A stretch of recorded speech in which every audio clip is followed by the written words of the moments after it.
Afternoon, everyone from Berlin. It's raining cats and dogs over here. I hope you're enjoying a better weather this afternoon. My name is Pauline, and I am a research associate at A Path for Europe. I'm very delighted to see many of you participating in today's event. Let me introduce a little bit Path for Europe, as well as today's topic and the speakers to you.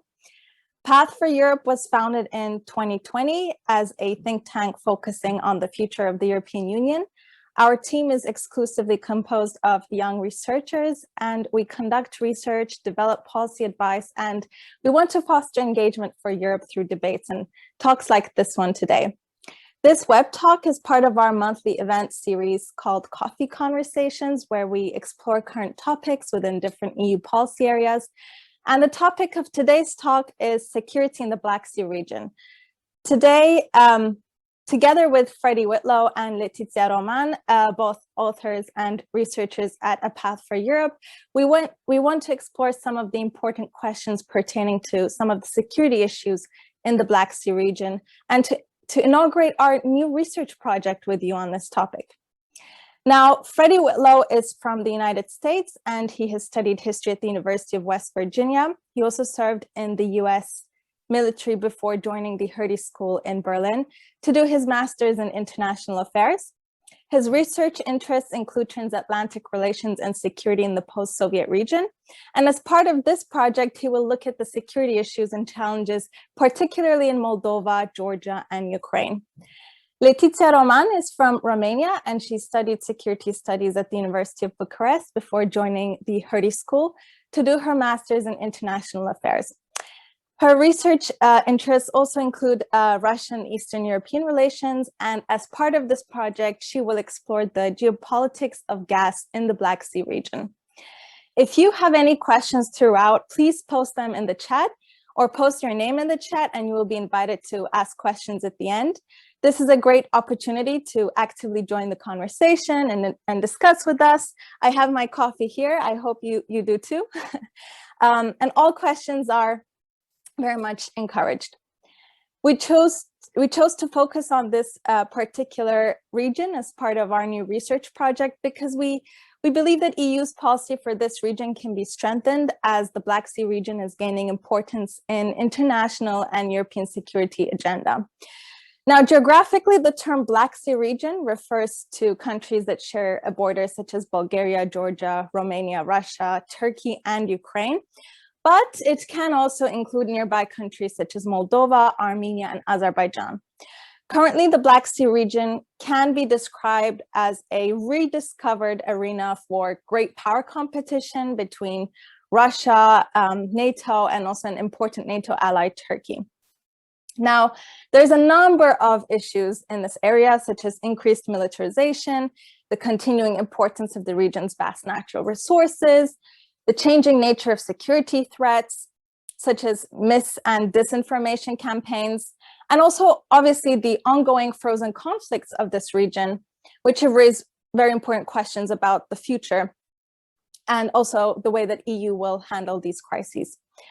So from a strategic point of view, the Black Sea region is, as I said, very important. It's also an energy corridor between Europe and the Caspian Sea. But it's also an economically important place because we have oil and gas, but also we've got a lot of, we have free trade flows and an access to military ships. So Letitia, my first question will be for you. What are the main dynamics of the region, and what would you claim was the key turning point in the security paradigm of the region, let's say in the last and current centuries? Well, I think this is a terrific question to kick this off. I would like to point out, first of all, that the Black Sea region is a very dynamic region, and it spikes interest through its geopolitical competition occurring among the regional players. mostly for control over territory, natural resources, and other important assets such as ports and harbors and canals and river system. So, it's really this very rich region, and it's a very important geopolitical region. Now, what we need to keep in mind, and I cannot stress this enough, is how, the geopolitics in these regions are divided, because on one hand you have the European Union, which is present through two member states, Bulgaria and Romania, and you have NATO that borders the Black Sea region on the west, because as you know, there are three very strong NATO allies in the region. You have the usual suspects. You have Romania and Bulgaria, which serve as very strong NATO allies, but maybe the most interesting player here is Turkey, which is one of NATO's strongest allies in the region. With this in mind, what we need to unpack is the fact that this region is a militarized region. You may wonder how, and we're going to get into the nitty-gritty details of that throughout the conversation, but as a first glimpse, Russia has been leading a very accelerated campaign in which it developed its military capabilities in the region. You have some pivotal events, which I'm going to describe in a second. And, you have all of these events that are ongoing in the Black Sea region that just make this region so interesting. So you have the violations of international law, and I don't want to point fingers, but we all know what has happened recently with Turkey exiting the Istanbul Convention. You have hybrid warfare, so you have the cyber attack I mentioned. You have frozen conflicts. So overall, it's a very entangled situation in the region. But I'm going to stop here. I'm not going to tease any further because we're going to get into the details of it later. But this is a landscape of the regional dynamics. And in terms of your second question, which was what would you define as the key turning point? Well, I'm going to have to do a little bit of context before getting into the turning point, because that's very necessary in order to understand the rich cultural and historic context. So I would begin with 1991, when the Cold War was over, when the USSR dissolved, and the collapse of the USSR and the in the region, and the former Yugoslavia as well, brought about a more diversified regional landscape consisting of NATO and or European Union members or aspiring candidates. So what actually happened post-Cold War is that you would have this competition between the West and Russia for Russia to really keep its importance in the region, and for the West to expand its influence in the region. Then, with 2007, this battle over influence was slightly won by the West, because Romania and Bulgaria joined the European Union in 2007, and things haven't gotten any better for Russia, because 1 year later, in 2008, there was the NATO summit in Bucharest, where NATO dropped this. NATO extended its invitation to Ukraine and Georgia, and made the promise that one day they will be joining NATO. And that obviously was taken as a hostility on the behalf of Russia, and Russia retaliated, but it retaliated military. So a lot of scholars argued that the war in Georgia from 2008 was a reaction to this aggressive Western expansionism. And then the tipping point was definitely in 2014, when Russia illegally annexed Crimea. And there was this massive shift from soft security, from a battle for influence, to an actual battleground. That's, to answer your question, because I have to wrap it up here. There is a visible shift in the regional power dynamics. Russia is exhibiting more aggressiveness, and the EU, surprisingly, has a lack of comprehensive action in the region. And there is a need for, on the behalf of the European Union, to come up with a strategy for this region, as it gains more and more importance for both Russia and ultimately for the European Union. And I can't stress this enough, especially because two European Union member states are in this region, are very important players. So yeah. Thank you very much, Letitia. Yeah, that was a very nice comprehensive overview, and that set the context a little bit. Now, moving on, I want to go to you, Freddie, and I want to ask you, what are Russia's geopolitical goals in this region? Does it want unipolarity?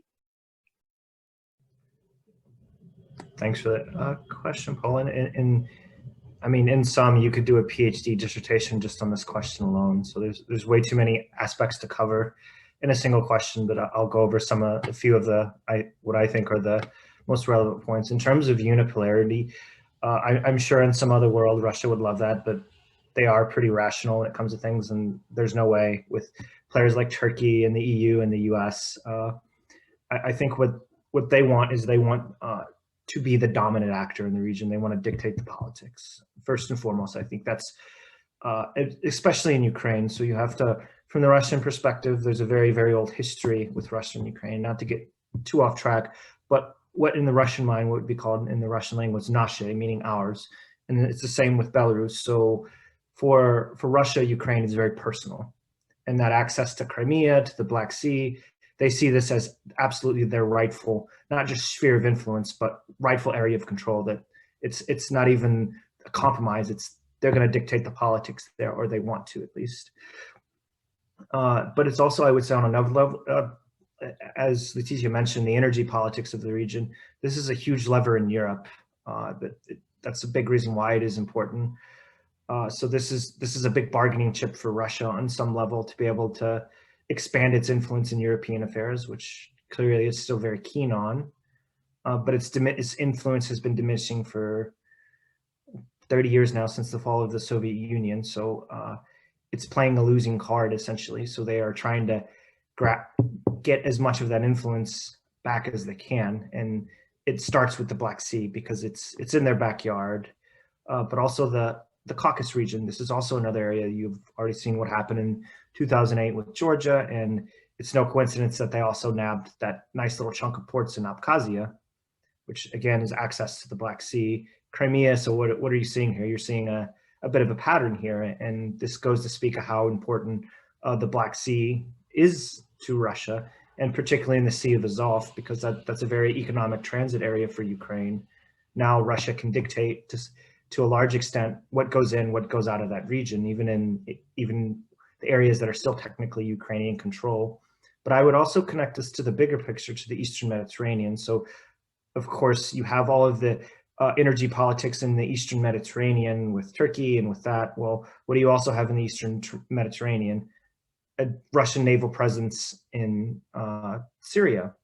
So I think these are also, to some extent, for both defensive influence, and remember all these talk of pipelines, and not to get too deep on that single, these are very much connected as well. So I think Russia is looking at a bigger picture of being able to stress multiple levers there. And while it hasn't, it's still a vague and kind of unclear of how all that's going to play out. I think Russia's looking ahead and looking at what things might be, or what they're projecting as things, what they think will be, and trying to position themselves as the best way possible to be a relevant player, both in the Black Sea and Eastern Europe and the Eastern Mediterranean in general. Thank you for that, Freddie. And I might just add a few comments here. So with the intervention in Abkhazia, They also gained 4 ports, if I'm not mistaken. And one could say essentially that not only does this create another frozen conflict, but it also is an attempt to make Georgia or Ukraine less attractive in NATO's eyes or the EU's eyes. So they're trying to kind of tarnish the gems a little bit. Now, I will talk a little bit about where the EU stands amongst all this, because the EU has received a lot of criticism about its inaction in the region, especially in terms of security. But first of all, let us remember that the EU is a very new member in the region. It wasn't created to compete with security matters to begin with. It's created as an economic power. So it's had to kind of learn step by step. But we also have to remember that not so much time has passed since 2007 with the accession of Romania and Bulgaria. That's when the EU essentially joined the region as an actor. It became, its presence was established there then. So that's not so long ago. And there's a lot of criticism about why it's not a stronger presence at the moment, why it doesn't have a better strategic outlook. But to what extent is the EU without an army, a security actor overall? I think we have to be a little patient in this regard and contribute to the development of the EU's security policy. But what we can, though, say is that the EU is a major trading partner in the region. So it's not that it is completely powerless. It just needs time to gain the other dimensions. But where the EU really does have power in terms of foreign and security policy is perhaps with the EU delegations. For example, the one in Kiev, it's one of the biggest diplomatic missions in Ukraine, and it's also the biggest EU delegation in the world. So we have this, but we also have the CSDP missions in Ukraine, Georgia, and Moldova.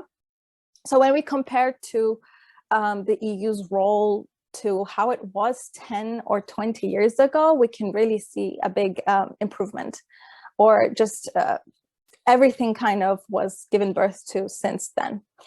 And we can actually see that it's come very, very far in the short amount of time.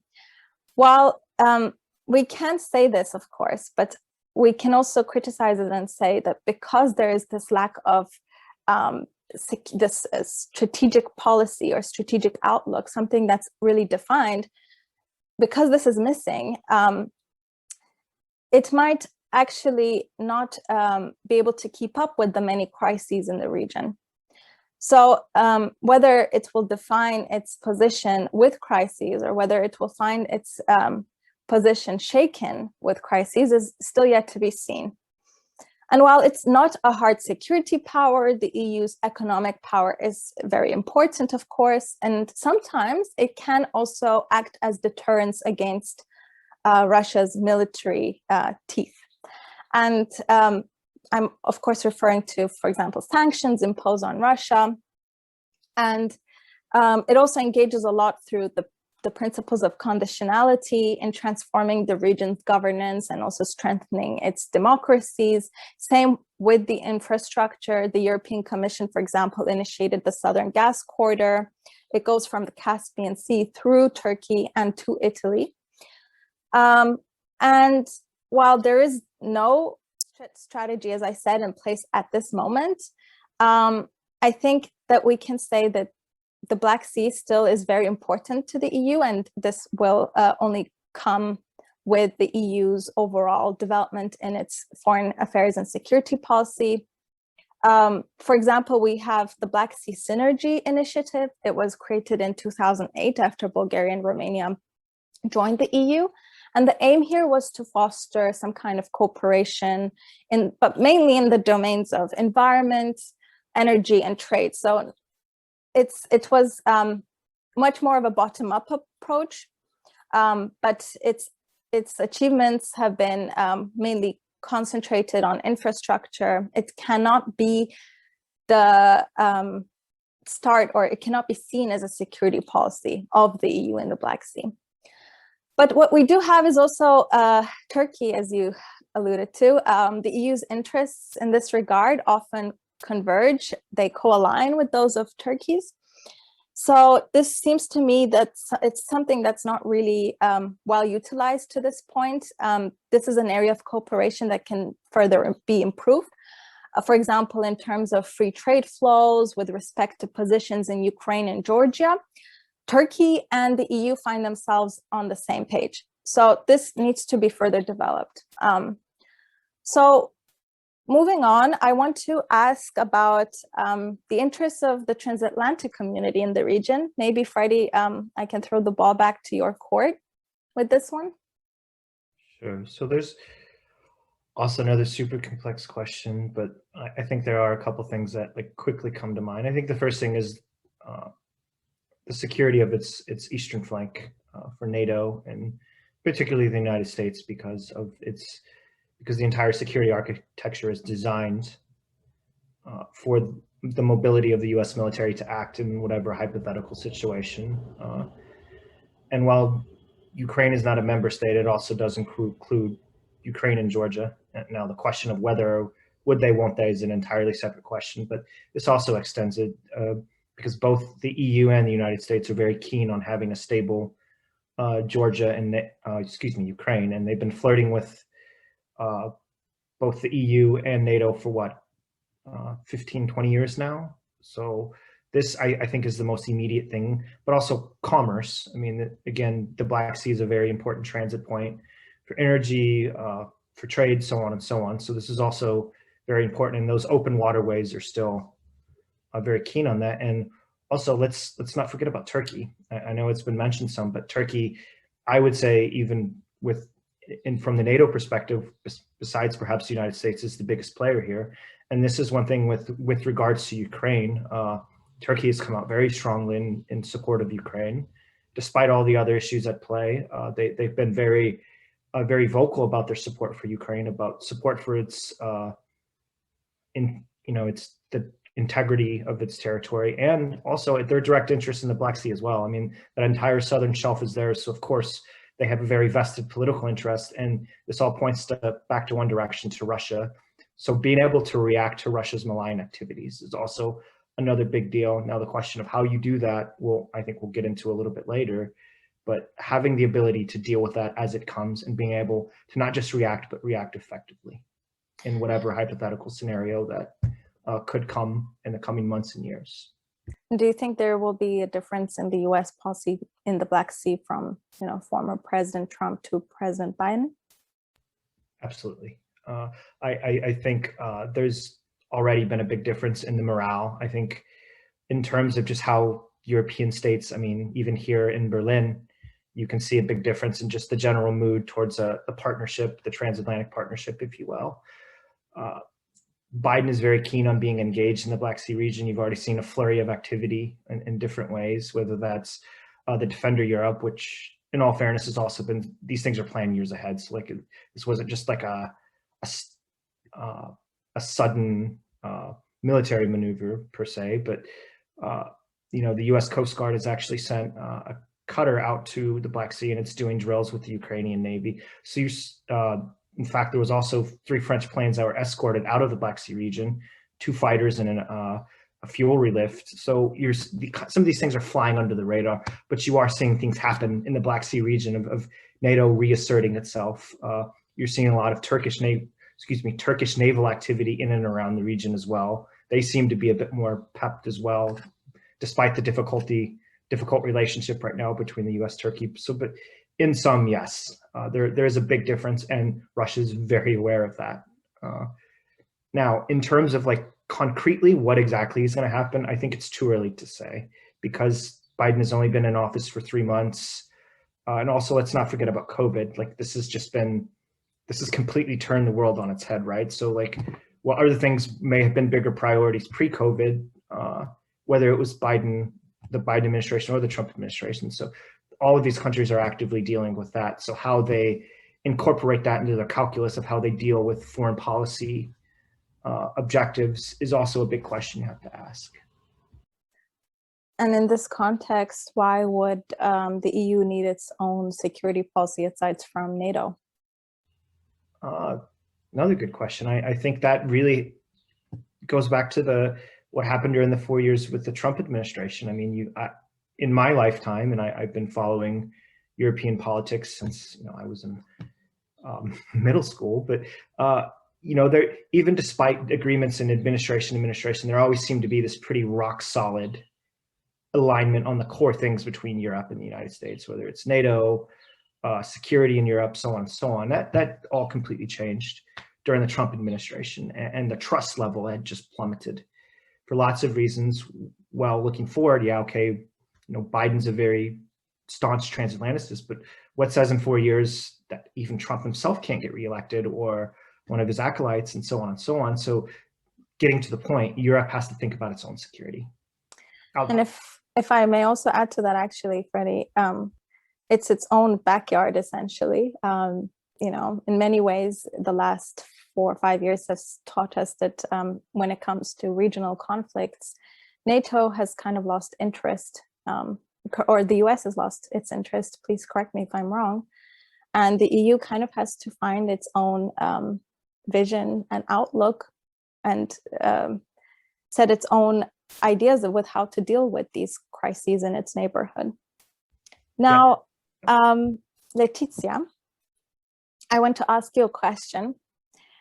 Now that we're back to talking about the EU, what would you say, or who would you say is the member state that has the most clear preference for a more comprehensive European approach to the Black Sea security?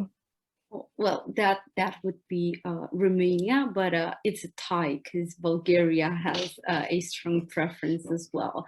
And actually, this opens up the discussion to a broader point, which is, the fact that although the Black Sea region, we've seen that we've been on for 25 minutes almost now, and we've seen how interesting this is. It's very weird and puzzling that other EU member states do not clearly express their preference for a more comprehensive approach.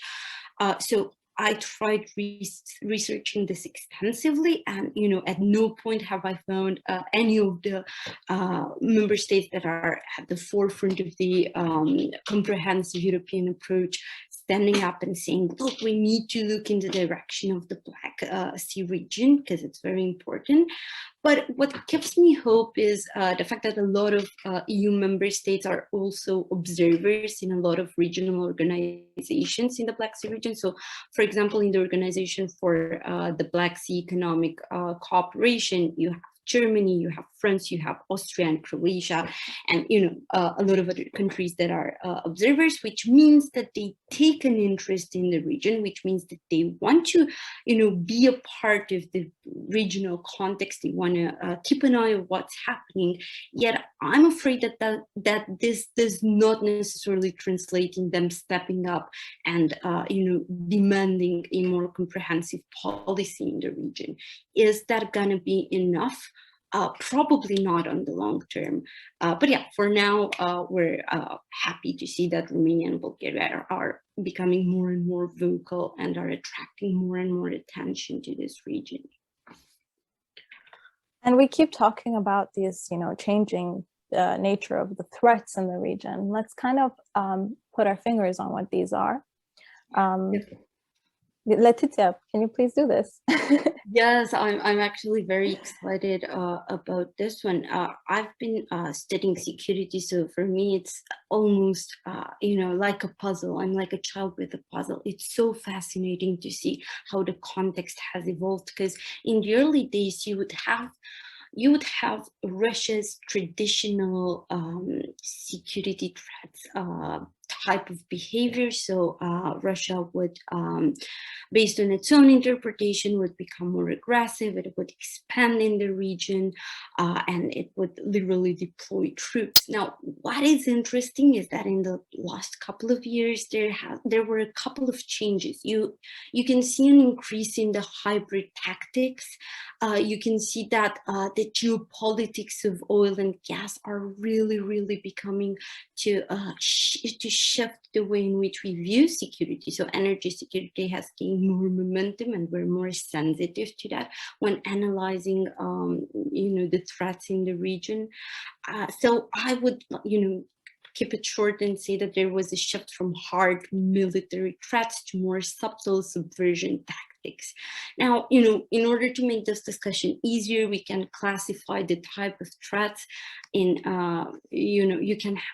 I want to have a special section, which is the role of disinformation in the region and how it affects the security.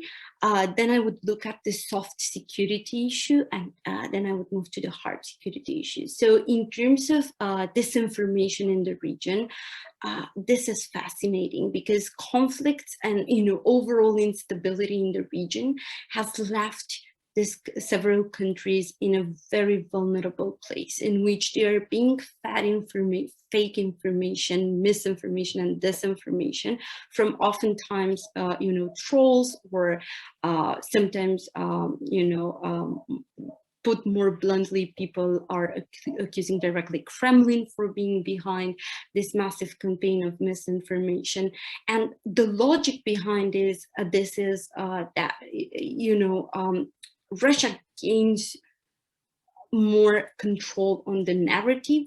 So, for example, when the invasion of Ukraine was unfolding, there was a massive wave of fake news that was accusing the other side, that was, trying to diverge the attention from what was happening in Crimea to other regional challenges, which, it's not a very obvious thing to do, but it's actually a very smart thing to do in terms of modern warfare, because you literally take the spotlight out of yourself and you're trying to move move it to somebody. And even in cases of protracted conflicts, such as in Georgia, or some may argue Transnistria in Moldova, Russia has proven to have the ability to control the conflict narrative while feeding both local and international audiences with disinformation.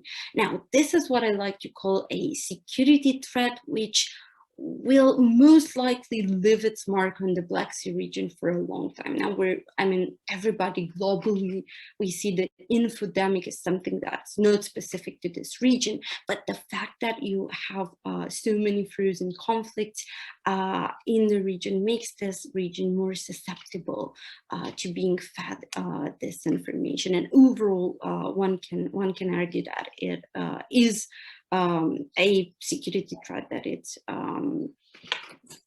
that's going to leave its mark, and it's going to probably create more vulnerability on the longer run. Now, in terms of soft security issue, now,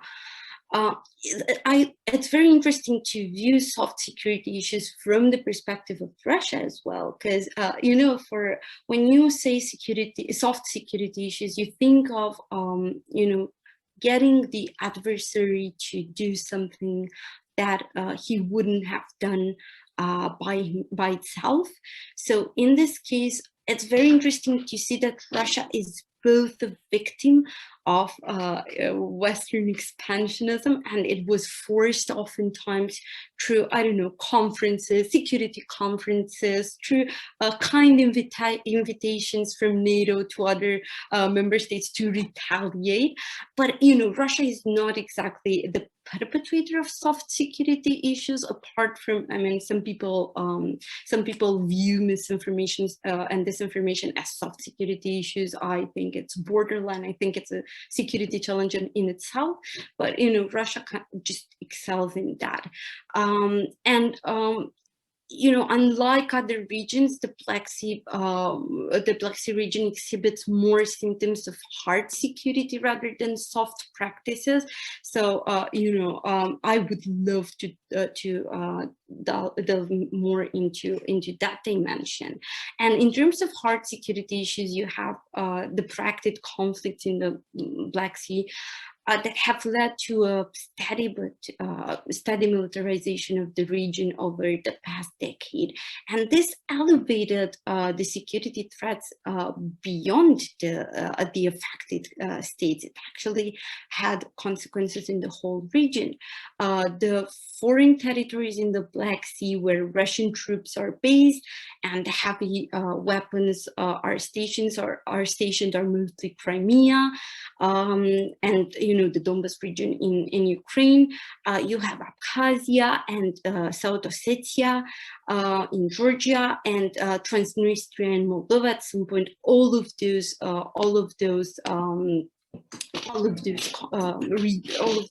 places have been hosts for Russia troops. You also have separatist forces in all of those contexts, which adds another layer of complexity when it comes to unpacking the potential of violence, because what makes this region so insecure in a sense, it's not the ongoing violence, but the potential of violence. The fact that, we don't really know when an outburst of violence will appear, and this is what I would classify as hard security region. So just to wrap up, because this has been quite it's been a lot. Well, you have a heavily militarized region. You have strong misinformation and disinformation campaigns going on, and you have soft power less present, but definitely exhibited more on the western side of the forces, Russia being a victim. And I don't know if victim is the word, but Russia clinging itself on retaliating with every chance it has, just to stick to the narrative it creates in the region. Thanks, Letitia. I mean, you made some very important points there, especially for me. I'm really into disinformation as well. And I think this is much more of a threat than the European public and its neighborhood can really perceive, because it's not like we see tanks rolling on our streets. It's the threat of it is not so much in it's not perceivable, it's not visible at first glance. And I think the EU really needs to be very transparent with its public about the hows and whys behind Russian disinformation campaigns, perhaps by understanding the mechanisms that that is involved in the creation and the potential consequences in shaping, gaining control over the narrative, as you said, that would perhaps make some difference. But it's also not just about disinformation campaigns, I think, but other types of cyber threats in the region, like cyber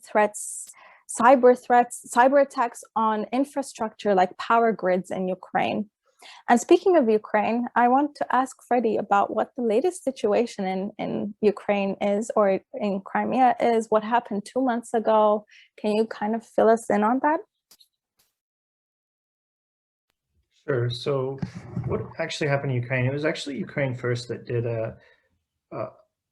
snap maneuvers close to the Donbas border. This inflamed Russia. So following that, Russia kind of set out feelers to the EU and the US saying,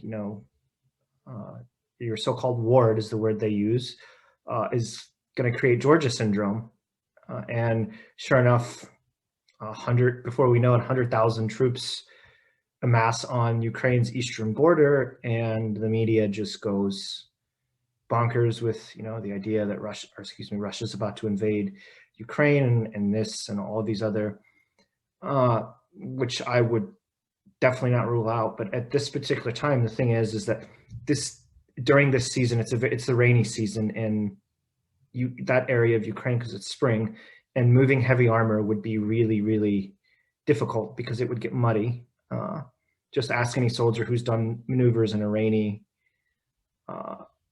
environment how hard it can be and how miserable. But all that aside, Russia did say they were going to withdraw their forces. Well, they haven't. They've withdrawn a couple thousand. They're still parked right there right along the Donbass. And I think this is in part to test the EU and the new Biden administration, but it's also to send a message from the Russian perspective. It's to say to the Ukrainians, you guys aren't going anywhere, and to say to the US and Europe, we're willing to fight over this. And it's still unclear exactly, what approaches Europe and the US going to take. I think in the bigger picture, I don't think Russia is going to be willing to pay the price at this current juncture to go into the Donbass or Kherson, for example, because it's pretty clear now that sanctions really haven't worked. They punish Russia, they've limited to some extent, but they haven't had the desired outcome. So what does that leave? That leaves does leave sanctions still in it, but that energy sanctions, and that just would decimate the Russian economy. Nord Stream 2 is something, of course, that's its own topic as well. And the next one is arming Ukrainians, which would just send the Russians up into orbit if the United States started sending heavy. But I guess in this scenario where if the Russians would go in at some point in the summer, that's inevitably what would happen. And because of that, I don't really see a Russian invasion, for example, even a piecemeal anytime soon. But people have said that, and then what happens? Crimea and Georgia. So it's anyone's guess. I mean, obviously there are people who can assess maneuvers. It's a possibility. I just wouldn't say it's likely. But it's also where I mentioned earlier about Defender Europe 2021. There's some different elements to this, and yes, this was pre-planned. And this has involved multiple areas. This doesn't involve but the way the United States is going about it. So the United States is training what you call airborne insertions. In military lingo, it would be called a force entry. This is where you put airborne forces right on the ground. They're training in the Baltic region. They're training in Bulgaria and Romania. And this is a bit anecdotal, but I don't find it a coincidence that all of these regions mimic the topography of Ukraine. I don't think that's a coincidence. I think that's the United States saying, yes, we have the capability. And for Russia, this would also be an absolute worst nightmare. This would have to be the absolute extreme. Now, would the US go into Ukraine to fight Russia? Definitely not. Would they go in there and effectively partition Western Ukraine if Russia did a mass invasion? I don't know, probably unlikely. But in theory, the United States could have the 82nd Airborne, the 101st, a Marine Air Ground Task Force on ground. So in Aviano, Italy, there's 173rd Airborne. They could have those guys up in the air with 10 hours and then follow up and then you have to think about the NATO allies as well. So before you know it, you could drop in 30, 40,000 troops in that. And you also have a river crossing on the Dnieper, and that would effectively partition. Now, again, would this happen? I'm kind of floating out here in the ether a bit, but rest assured, the US is definitely wargaming these possibilities. They've thought about these things. The question is would they do it? I don't know. I think my personal guess is the upper threshold would be supplying Ukraine with weapons. But just because the US doesn't broadcast this out on the media or NATO doesn't mean they're not thinking about this thing. They're also strategizing because, again, at the end of the day, they are very heavily invested in the Black Sea region because of its strategic importance, because of how it connects to Turkey, the Middle East, and Eastern Europe. So these are all things that are possibilities, and it's also not lost on Russia at the end of the day. They're also doing maneuvers. This massive troop maneuver in the border next to the Donbass is also not a coincidence. Russia knows this, and they're actively preparing for these situations. But accordingly, I would say, even though probably to a bit lesser extent, but so is NATO. I mean, so it's all very dangerous because of miscalculations. This is the worst case scenario. Someone miscalculates something and this or that happens. And I won't go too deep in the conjecture on that, but all of these factors play into this. And Letitia was 100% right. This is, at the end of the day, is very much a hard security. And to add one more point to that is Turkey. The Turks are not going to take kindly to encroachments in their sphere of influence either. And rest assured, that entire south corridor of the Black Sea is ready to go. So I guess in worst case scenarios, it's a numbers game, and it's anyone's guess on how it plays out, though. Yeah, and you say this, but I wonder, I mean, maybe our guests have also read about this a little bit.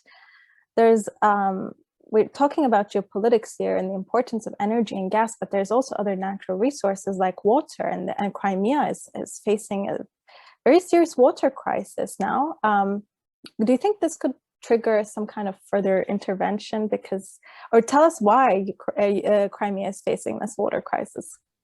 So this goes back to 2014 when Russia went into Crimea. Excuse me.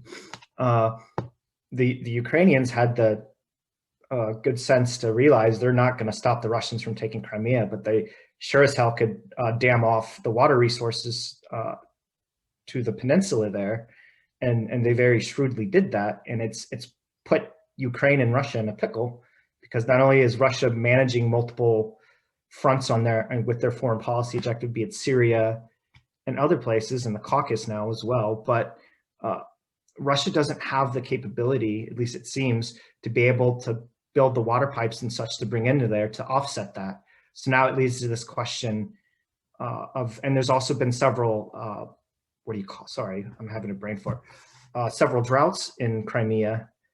And this is just greatly worsened the situation where they're only operating at like having 7 to 10% of the water capacity to, to sustain life on the island. And this with a massive military presence now. I mean, Crimea has become heavily militarized. What to do? And this gets into this questions. Would the Russians make a quick jump to lop off Kherson? They could, and they're capable of it. But Ukraine is also preparing for this, because they know this full and well that at any given moment, Russia could try this. But I think at the end of the day, at least for now, I would go back to the same point I made earlier. If any move Russia makes, they're going to have to decide, does the outcome outweigh the consequences? And those next sanctions that are going to come from the West are really, really going to hurt. You think these ones hurt because they're essentially running out of options, the US and the EU, and what to do to punish Russia to an extent of making the consequences too high, because you're getting into some of these other options, like, for example, the weapons, the backlash that comes from that. There are other areas where Russia can pressure that could really make it hurt for NATO, for example. But at the end of the day, I really don't know. I think this is something that maybe is solved diplomatically, but Ukraine has stood fast on this. They said they are absolutely not budging. The only way that dam is getting opened up is if Crimea is part of Ukraine again. So yeah, we'll see on that. Letitia, I want to move on and talk a little bit more about energy, because it's so important for this region. What would you say is the main role of gas and security in the region? I would start from, congratulating Turkey for stumbling upon a new reserve of gas. That definitely changed a bit the conversation in the region, because, historically, traditionally, Russia would have a monopoly on the supply of gas. And, with Turkey making this new discovery, this changes a bit of power balance. While the new discovery of Turkey is not enough to guarantee, first of all, the autonomy to Turkey to not rely on Russia anymore, it's quite significant, and it balances a bit of place at the negotiation table. So Russia can no longer play by its own rules in relation with Turkey, which historically has never happened. Russia took for granted its role as the main gas supplier in the region. And this slowly, it just shows how space is closing up on Russia. My favorite example is Azerbaijan, which is slowly entering the European energy market as well.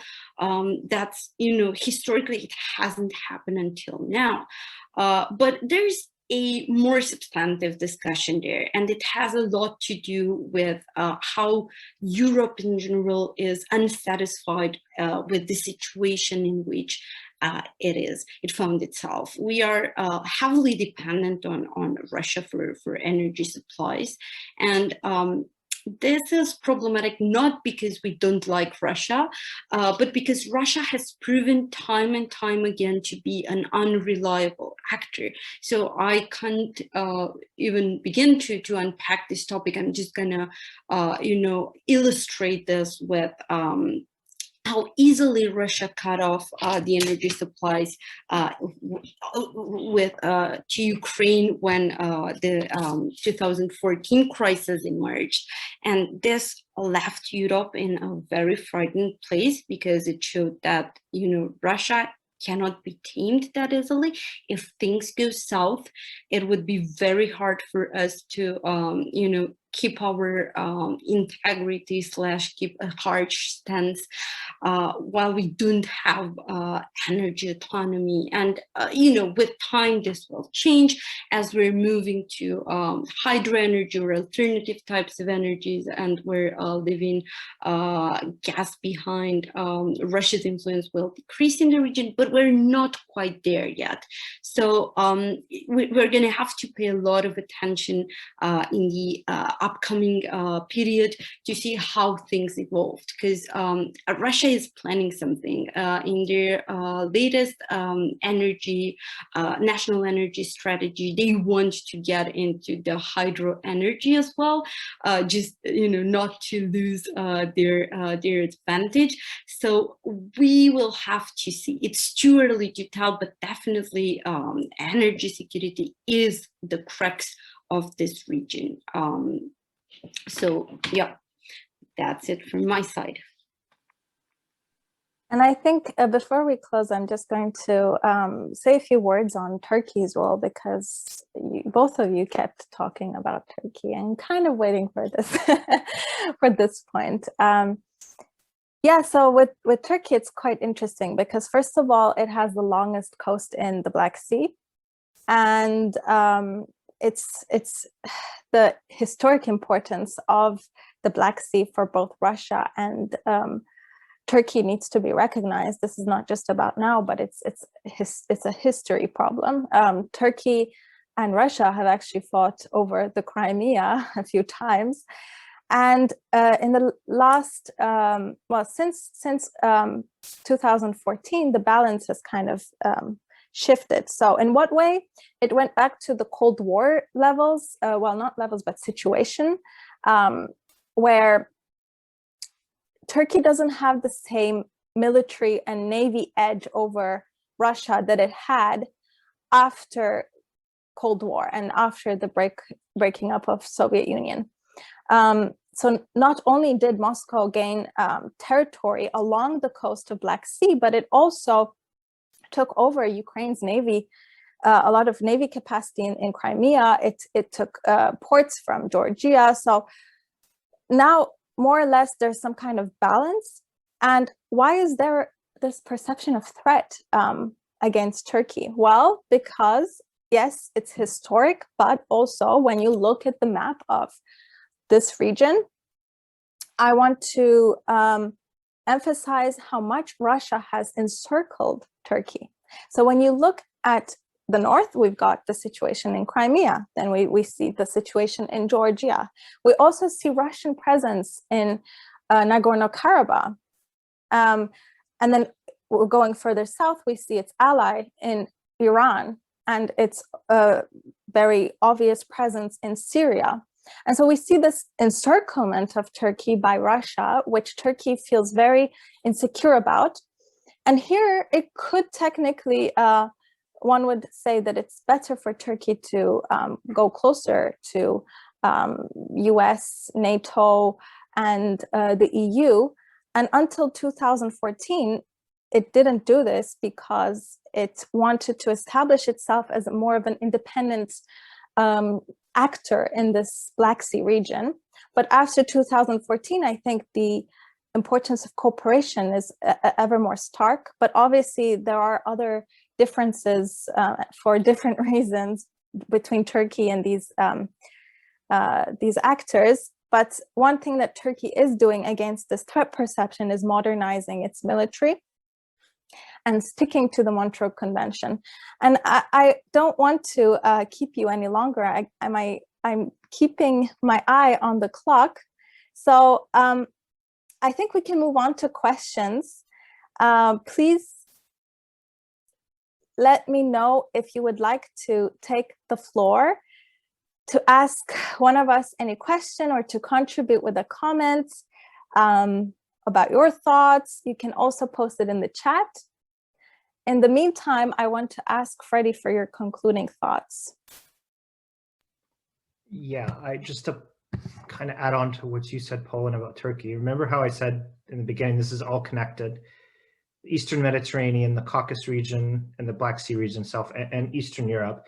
And you alluded exactly what's going on. So this is a hard security issue with Turkey and with NATO dealing, with a re-engage Russia on wanting to ensure its influence in the region. It's part energy politics, and it's, excuse me, brain fart. It's also part some of the other thing, like you said, access to water. And historically, if you look at Russian maneuvers, and this, you could go way back in history, replete of examples of Russia consistently wants access to the Mediterranean, to the Black Sea, and to the Baltic region. Why? Let's make this clear. Well, for lots of reasons, but in particular, I mean, specifically for the Mediterranean. So energy for one, because they're finding deposits and hydrocarbons, and this is a cause of friction between EU members and Turkey as well, but Russia's not about to miss out on that. I would add two. So in the hypothetical, again, I'm sorry if I'm stretching here a bit. The U.S. Sixth Fleet is parked in the Mediterranean. That is a massive armada of naval ships, coupled with its NATO allies. So in the hypothetical that the U.S. Sixth Fleet goes steaming into the Black Sea, one, it's got to go through the Dardanelles, which is legislated by the Montreux Convention. The Russian fleet there in Tartus it's not going to stop the Sixth Fleet, but it will definitely slow it down. Yeah. So, I mean, first of all, it's the only warm sea, right? It's the only sea that it can actually move its navy around, especially in winter. But also it provides that connection to its port in Syria. And I see we have some questions.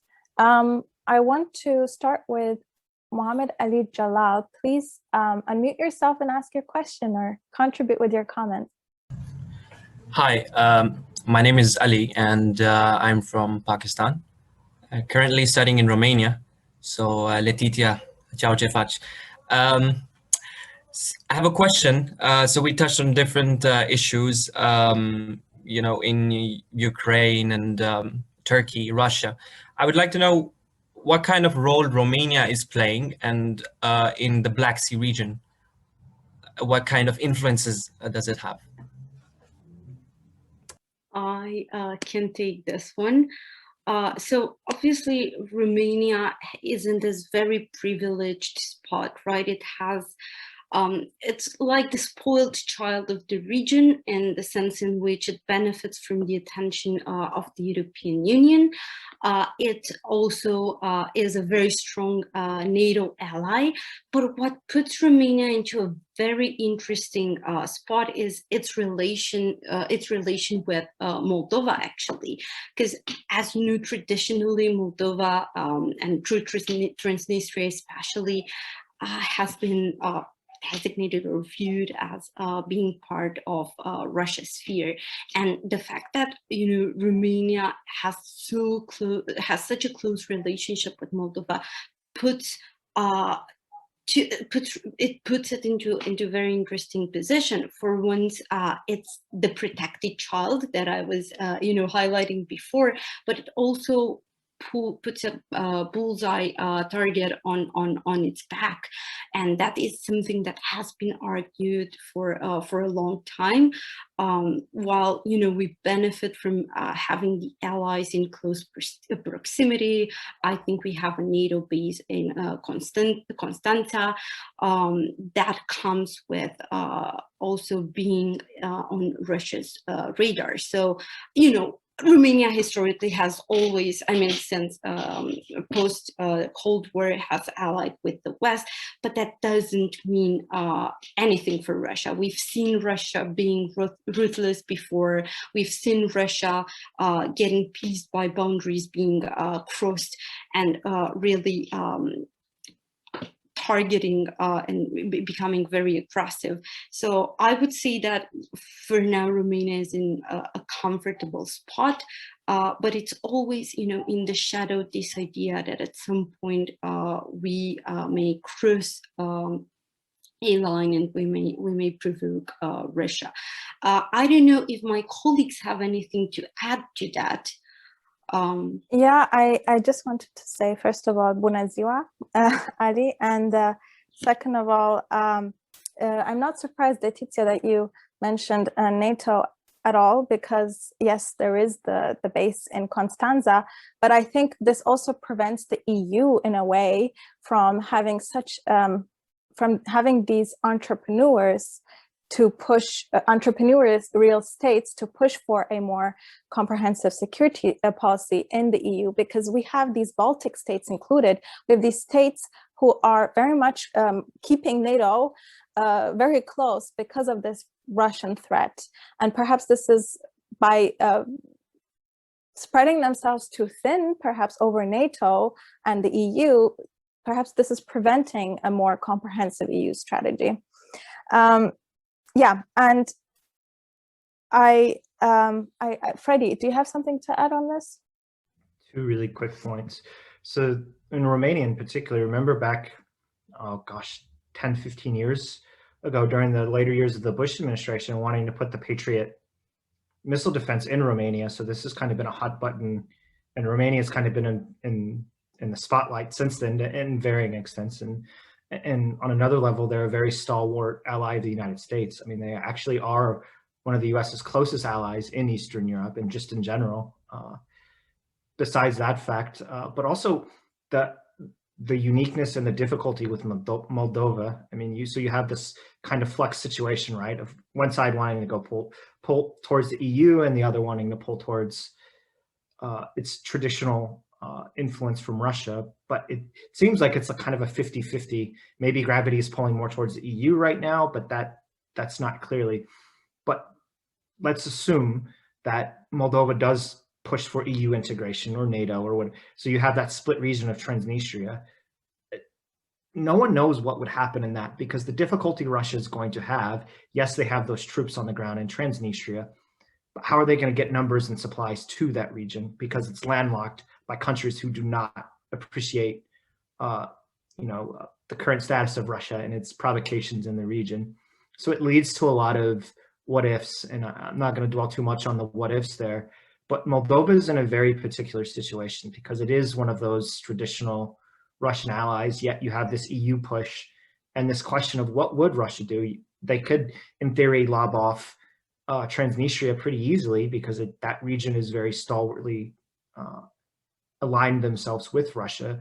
But the question of how do you get, and it kind of turns into one of these mini Crimea situations. So in sum, keep an eye on Moldova the next couple of years. It doesn't get the media press, but whether it's any kind of talk with reunification with Romania, it joining EU on the NATO or its own, or frankly, what Russia would do in the region, I think at some point that's going to become an issue. And I don't know how it plays out, but it will come up at some point in the future. Thank you. I also see another question in our chat. And in the meantime, Letitia, I also want you to prepare your concluding thoughts. I haven't forgotten. Our question is from Alex Maftei. Was promising Ukraine it would eventually join NATO at the Bucharest NATO summit in 2008 highly provocative? Can it be traced as the source of the big deterioration of the relations with Russia in this era? Either of you can answer this, but I want to say just 2 sentences. One is that this promise in the Bucharest NATO summit in 2008, it was actually controversial between NATO member states as well. I know that the US really lobbied for this and eventually won, but it was very, very highly controversial. And the reason that it was included as a promise that it would one day join because of various reasons.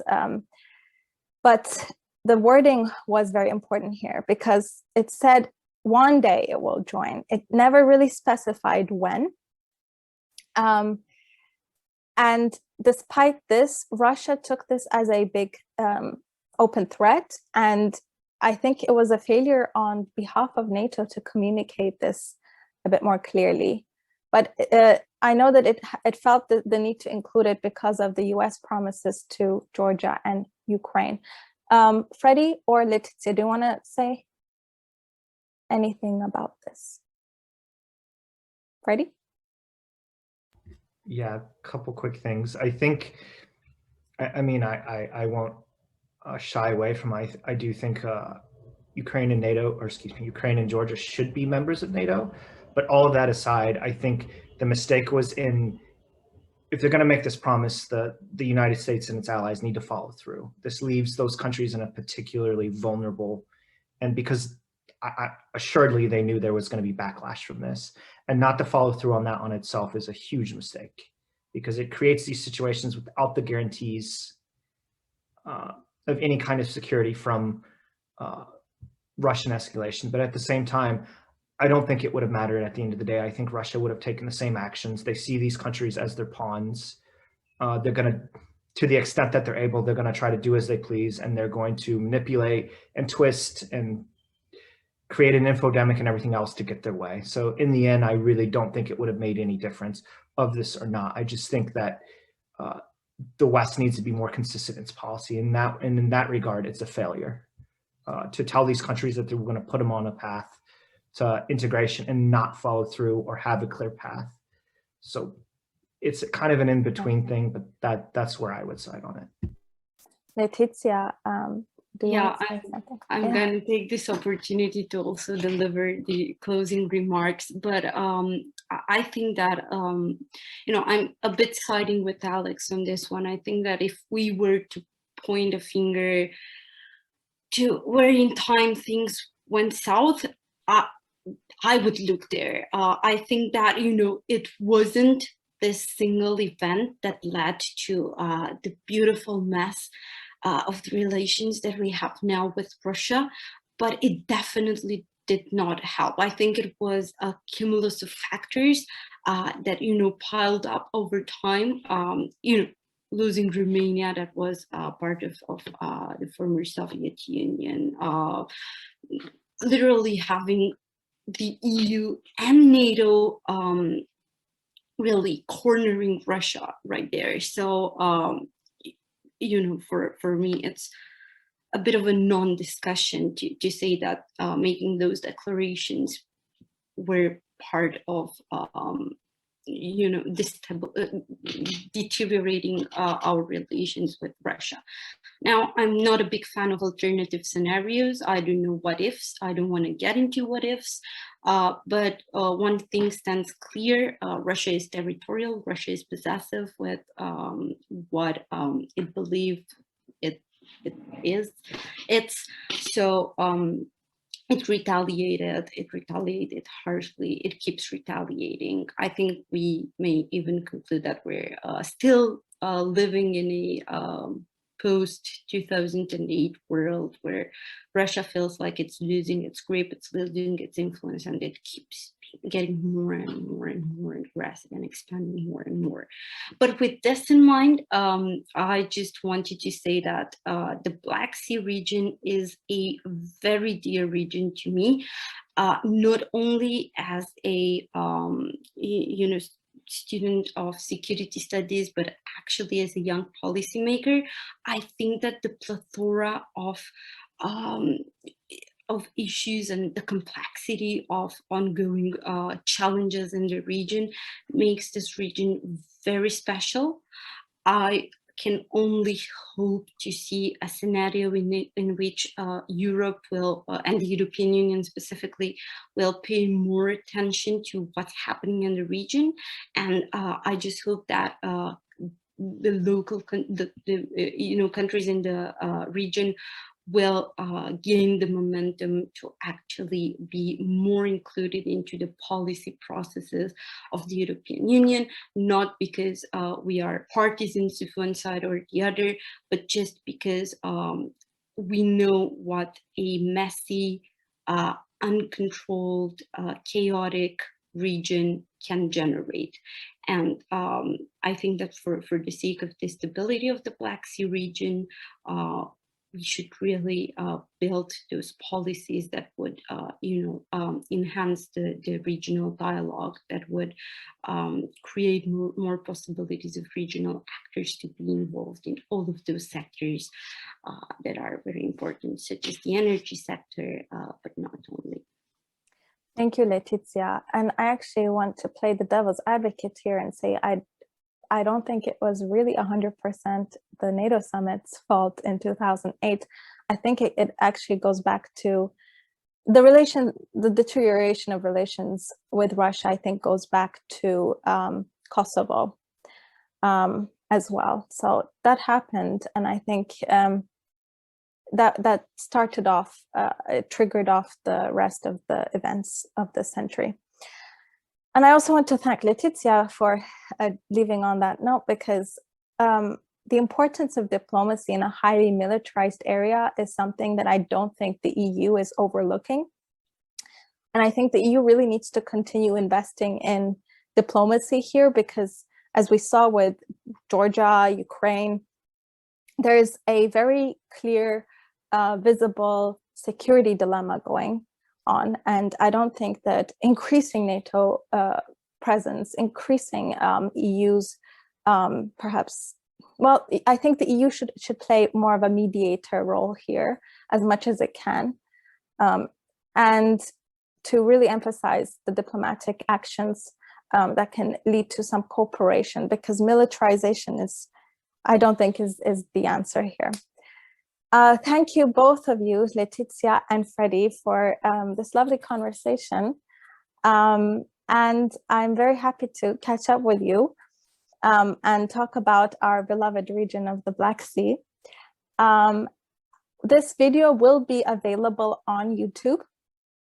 And we also have many other activities, including the next sessions on the coffee conversations with my colleagues at A Path for Europe. You can find all of the details in our website. I thank you very much for joining today and wish you a pleasant afternoon.